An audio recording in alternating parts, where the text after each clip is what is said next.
दोस्तों ओम नमः शिवाय। दोस्तों स्वागत है आप सभी पर फिर से इस YouTube चैनल शिवाय एस्ट्रोलॉजी में।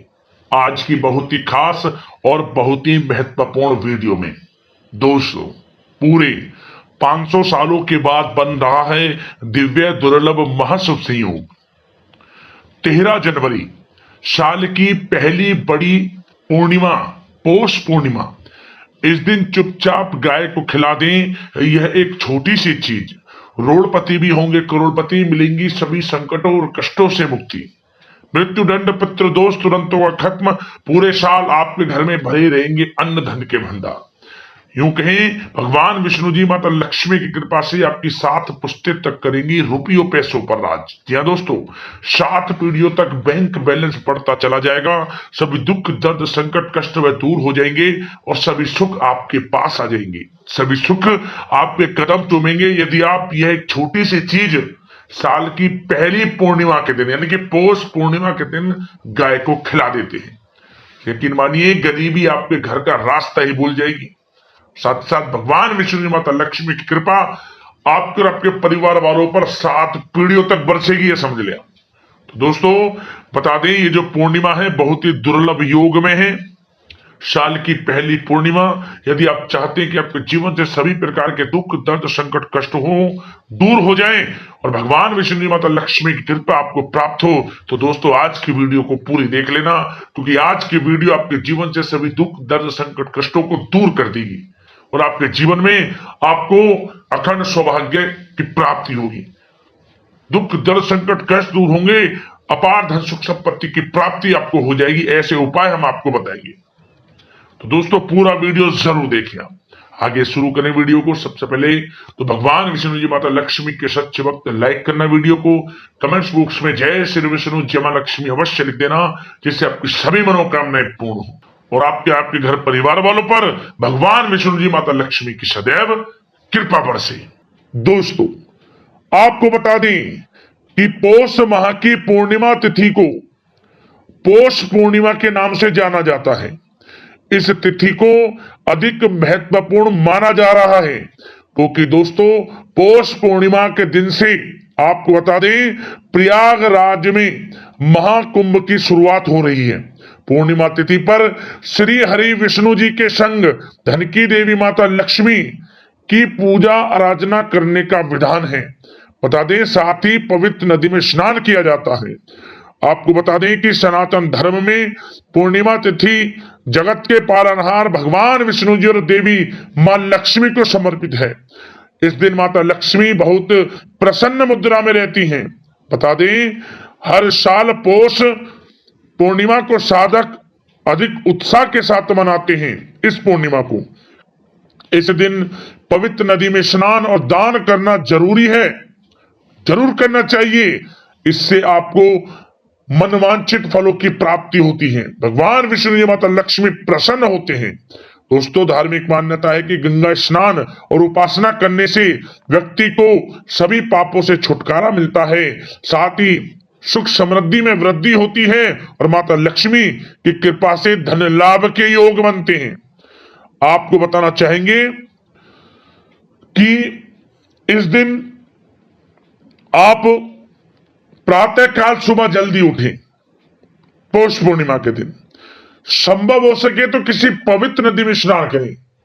यदि किसी पवित्र नदी में स्नान करने जाना संभव न हो तो आप क्या करें, घर पर ही नहाने वाले पानी में गंगा जल की कुछ बूंदे डालें, स्नान करें। माता लक्ष्मी भगवान विष्णु जी के मंत्रों का जाप करें स्नान करते हुए।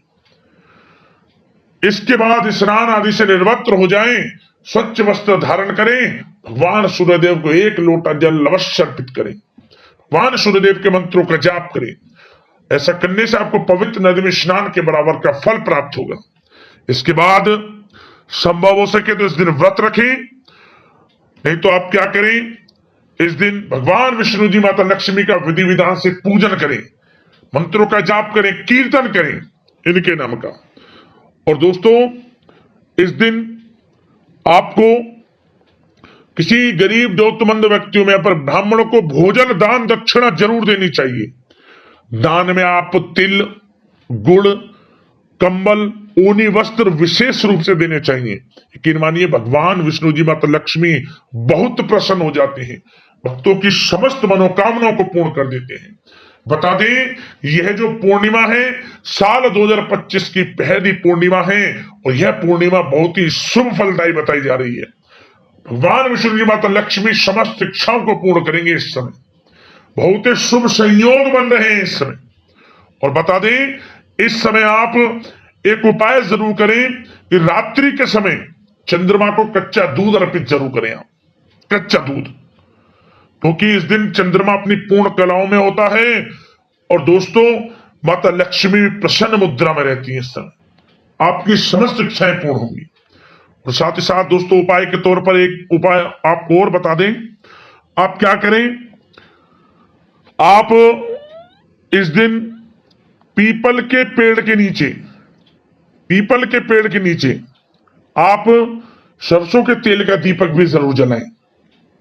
पूर्णिमा तिथि पर शाम के समय विशेष फल आपको प्राप्त होगा। और वैवाहिक जीवन को खुशहाल बनाने के लिए पौष पूर्णिमा के दिन महिलाओं को श्रृंगार का सामान दान करें। साथ ही पूजा के दौरान सुख समृद्धि की प्राप्ति की कामना करें। मान्यता है कि ऐसा करने से वैवाहिक जीवन में खुशियों का आगमन होता है, साथ ही रिश्ते मजबूत होते हैं और भगवान विष्णु जी माता लक्ष्मी का भी आशीर्वाद आपके ऊपर सदैव बना रहता है। अब दोस्तों, बात करते हैं कि गाय से जुड़े कौन कौन से उपाय आपको पौष पूर्णिमा के दिन जरूर करने हैं, जिससे कि आपके जीवन में दुख दर्द संकट कष्ट दूर हो जाएं और सभी सुख आपके कदम चूमे, सभी सुख आपके पास आ जाएं और भगवान विष्णु जी माता लक्ष्मी की कृपा और आपके परिवार वालों पर 7 पीढ़ियों तक बरसे। चलिए शुरू करते हैं। दोस्तों, सनातन परंपरा में गाय, गंगा और गायत्री का बहुत ज्यादा धार्मिक महत्व है। मान्यता है कि गौ माता के शरीर पर 33 कोटि देवी देवताओं का वास होता है। गौ माता की सेवा एवं पूजा करने वाले जातक पर इन सभी देवी देवताओं की कृपा बरसती है। गौ सेवा से न सिर्फ इस जन्म के बल्कि पूर्व जन्म के भी दोष दूर हो जाते हैं। प्रत्येक सुबह जब आपके घर में भोजन बनना प्रारंभ हो तो सबसे पहले बनाई गई रोटी को आप गौ माता के नाम से निकाल दें और भोजन करने से पूर्व गौ माता को इस रोटी को खिलाएं। यदि संभव हो तो काली गाय को खिलाएं। यदि काली गाय ना मिले तो सफेद गाय को भी आप खिला सकते हैं। प्रत्येक पूजा और मांगलिक कार्य में गौ माता या उनसे जुड़ी चीजें जैसे गाय का गोबर, गोमूत्र, गाय का दूध अथवा गाय के दूध से बना घी अवश्य शामिल करें। इससे आपको पुण्य फलों की प्राप्ति होगी। सनातन परंपरा के अनुसार जिस घर में गाय होती है उस घर से जुड़े सभी वास्तु दोष स्वतः ही समाप्त हो जाते हैं। किसी भी पूजा में गाय से प्राप्त पंचांगव्य युक्त पदार्थ का उपयोग अवश्य शामिल करें, क्योंकि पंचांगव्य के बिना कोई भी पूजा पाठ और हवन सफल नहीं होता। या दोस्तों, गो कृपा पाने के लिए प्रतिदिन, सप्ताह अथवा महीने में परिवार समेत एक बार गौशाला जाने का नियम जरूर बनाएं और वहां गाय को हरा चारा जरूर खिलाएं। इससे आपको शुभ फलों की प्राप्ति होगी। और साथ ही साथ गौ सेवा और गौ पूजा से 9 ग्रह शांत हो जाते हैं और इनसे जुड़े दोषों का निदान हो जाता है। गर्मियों में गौ माता को पानी पिलाएं और सर्दी में गौ माता को गुड़ अवश्य खिलाएं। ध्यान रखें कि गर्मियों में गाय को गुड़ ना खिलाएं। अनेक देवी देवताओं को अपने शरीर पर धारण करने वाली गौ माता से जुड़े कई शुभ और अशुभ संकेत भी होते हैं। मसलन गाय का दूध दुहाते समय यदि गाय ठोकर मार दे और सारा दूध बिखर जाए तो अपशगुन होता है। यदि कोई यात्रा पर निकल रहा हो और गाय अपने बछड़े को दूध पिलाती सामने आ जाए तो निश्चित रूप से जिस यात्रा के लिए आप निकले हैं वह यात्रा आपके लिए अवश्य ही सफल होगी और वह काम जिसके लिए आप निकले हैं वह अवश्य ही पूर्ण होगा। यात्रा पर जाते समय बाईं ओर गाय की आवाज आना और रात्रि में गाय की हुंकार करना भी शुभ होता है। दोस्तों साथ ही साथ गाय के साथ आप भूलकर भी ये काम ना करें, अन्यथा मिलता है घोर नरक और जीवन भर की परेशानियां। जय दोस्तों, गाय को राष्ट्रीय पशु बनाए जाने और इन्हें मौलिक अधिकार दिए जाने की बात हो रही है, तो सवाल उठता है कि गाय जब भारतीय संस्कृति का अहम हिस्सा है, तब भी गाय के साथ लोग खराब व्यवहार कैसे कर लेते हैं। गाय दर दर भटकती रहती है, भरपेट इन्हें चारा तक लोग नहीं देते। गाय जब तक दूध देती रहती है तो उनकी सेवा होती है, और जैसे ही दूध देना बंद कर देती है तो लोग इन्हें उनकी किस्मत पर छोड़ देते हैं, सड़कों पर और गलियों में भटकने के लिए। ऐसे में गोवंशी जीवों को कोई डंडे से मारता है तो कोई उन पर पानी डाल देता है, कभी वाहनों से इन्हें ठोकर लग जाती है तो कभी बीमार होकर बेचारी एक गाय दम तोड़ देती है। ऐसे में जरूरत है इन बातों को जानने की कि गाय को लेकर शास्त्रों में क्या कहा गया है, गाय के साथ आपको कैसा व्यवहार करना चाहिए। या दोस्तों, गाय को कभी भी मारना पीटना नहीं चाहिए।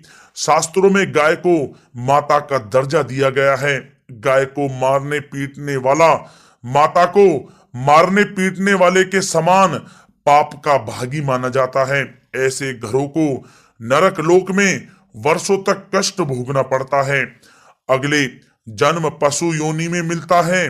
कथा है कि गौतम मुनि ने गलती से गाय को डंडा मार दिया था, जिससे गाय की मृत्यु हो गई थी, और इस पाप से मुक्ति के लिए इन्हें वर्षों तक तपस्या करनी पड़ी।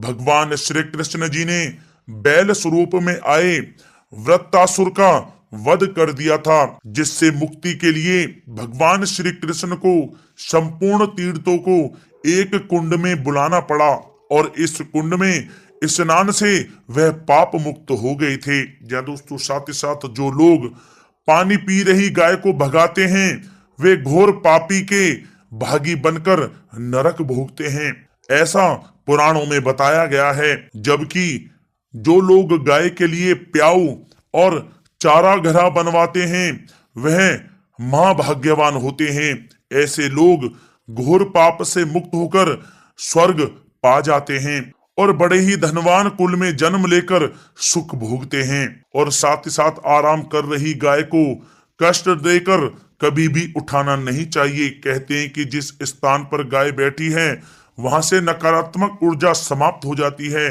गाय के बैठने की जगह को जो लोग नियमित साफ रखते हैं, वे पूर्व जन्म में किए गए जाने अनजाने में पापों से मुक्ति हो जाते हैं और गोलोक में स्थान पाते हैं। गाय को डंडा मारकर उठाना, पानी डालकर उठाने से मनुष्य पाप का भागी बनता है और अगले जन्म में उसे दर दर भटकना पड़ता है। और साथ ही साथ शास्त्रों में बताया गया है कि गाय का दूध उसके बछड़े के लिए होता है। गाय के बछड़े से बचा हुआ दूध ही मनुष्य को लेना चाहिए, लेकिन कुछ लोग एक बार गाय को दूध लेने के बाद फिर से बछड़े के लिए बचा हुआ दूध भी दूह लेते हैं। ऐसा करना घोर पाप कहा जाता है। ऐसे दूध को दुहाने वाला और ग्रहण करने वाला दोनों ही पाप के भागी बन जाते हैं। दोस्तों, साथ ही साथ शास्त्रों में कहा गया है कि गोवंश यानी गाय और बैल के पीठ पर नहीं बैठना चाहिए।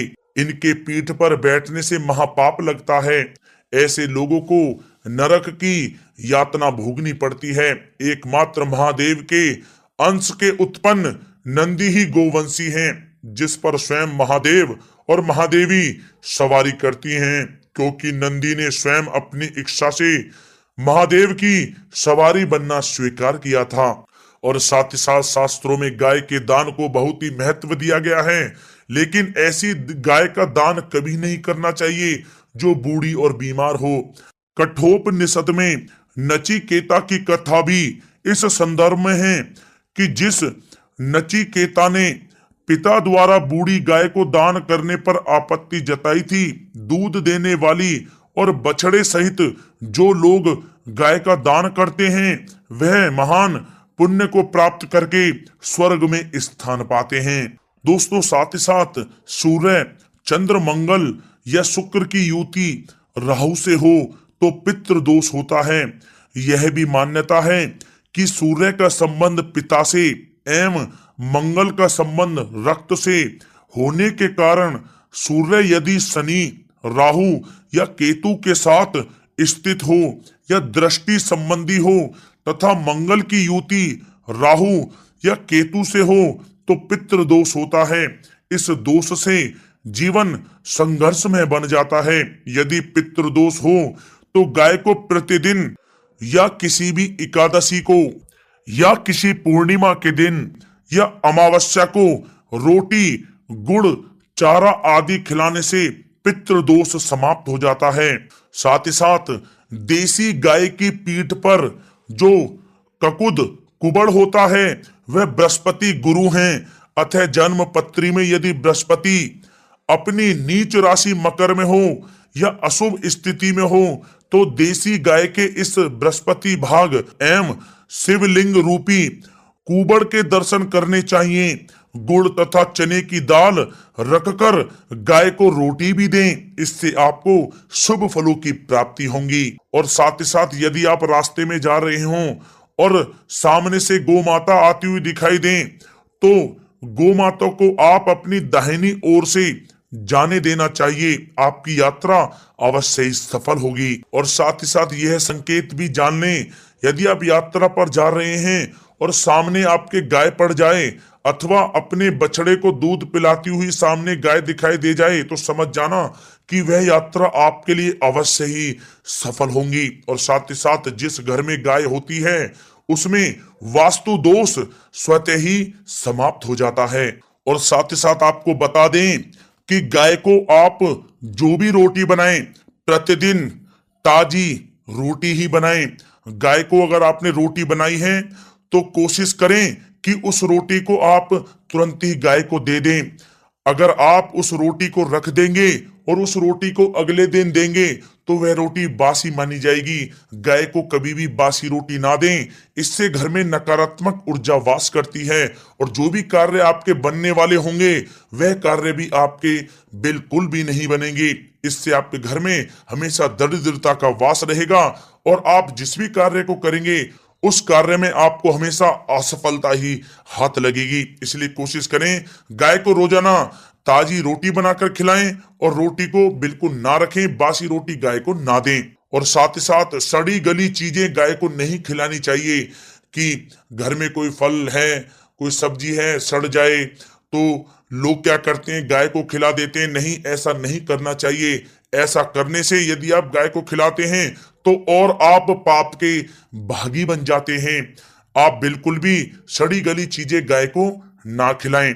और साथ ही साथ आप आटे की 11 लोइयां बनाकर उनके ऊपर हल्दी लगाएं। इसके बाद आप उन 11 लोइयों को एक एक करके गाय को खिलाएं। प्रत्येक लोई को खिलाते समय गाय के सींगों पर आप हाथ फेरें, पीठ पर हाथ फेरें, मस्तक पर हाथ फेरें, माता गाय के आप चरणों के स्पर्श करें। जहां दोस्तों ऐसा करने से आपके समस्त कार्य बनने लगेंगे। जो दुख का समय चल रहा है वह भी समाप्त होगा। आपके जीवन में खुशियां खुशियां होंगी। और एक बार आप 7 बार गाय की परिक्रमा भी कर लें तो आपके समस्त कार्य पूर्ण होंगे। और साथ ही साथ आप गाय को जब भी रोटी दें, रोटी पर या तो आप थोड़ी हल्दी लगा लें या थोड़ा गुड़ रख लें। अगर गुड़ ना हो तो आप थोड़ा मिश्री रख सकते हैं, थोड़ा घी रख सकते हैं। जहां दोस्तों गाय को कभी भी सूखी रोटी ना खिलाएं। सूखी का मतलब गाय की जो रोटी रखें खिलाएं उस पर कुछ ना कुछ रख कर खिलाएं। हल्दी रख लें, गुड़ रख लें, मिश्री, घी या जो भी रख लें, मतलब खाली रोटी नहीं खिलानी है। ध्यान इस बात का रखें, जब ही आपको शुभ फलों की प्राप्ति होगी।